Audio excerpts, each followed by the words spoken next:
Welcome to the show.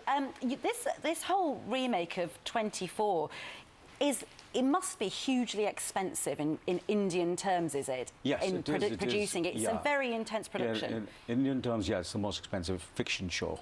Most expensive fiction show ever made in India. Just contrast the cost then of that show with the one that you were in. You were in 24. 1/10? Yeah. If I don't get into numbers, yeah. 1/10 the cost, or lesser than that also. Yeah. Good, great. And that's time. When my friends from LA, when they came here, Howard Gordon and Marion, and when they saw the show, and they were really, pleasantly surprised.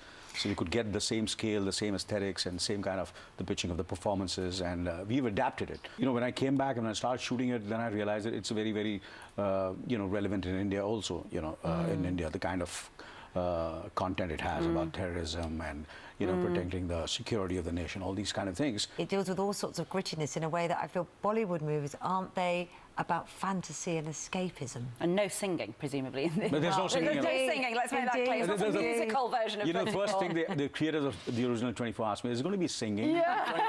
I said, no way. No dancing, no hip moves? No dance, okay, all right. no singing. But, to be honest, things are changing in India.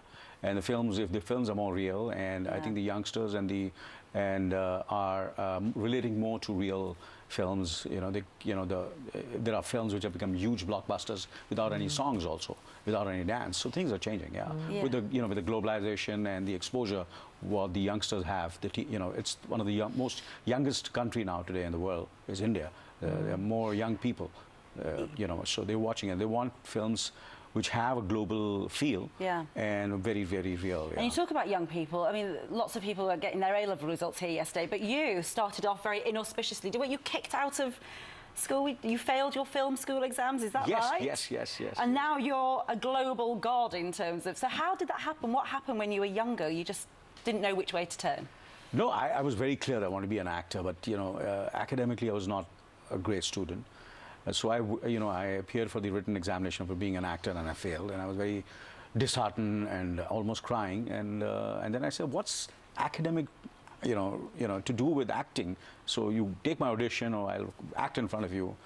But they rejected me. So I think that's what made me what I am today. And your dad didn't want you to do it? Always. Yeah, Sorry. your dad was against you, was he? No, nobody was against. He wanted you to do it, didn't he? No, Dad never really interfered in what I wanted to do. That was the best thing. Yeah. And now your own children in the industry. Yeah, so you can't interfere with them either, I guess. And my wife tried her best that my children should not be in films, and she kept all the magazines away from them, and all three of them. Sonam is an actress, Sonam Kapoor. She's... and then my son's film is releasing on October 7th. Harshvardhan, his film's name is Mirzia, which releases on October 7th. And my youngest daughter is a producer. Yeah. So all three of them are in films. And you can imagine what's happening in my house.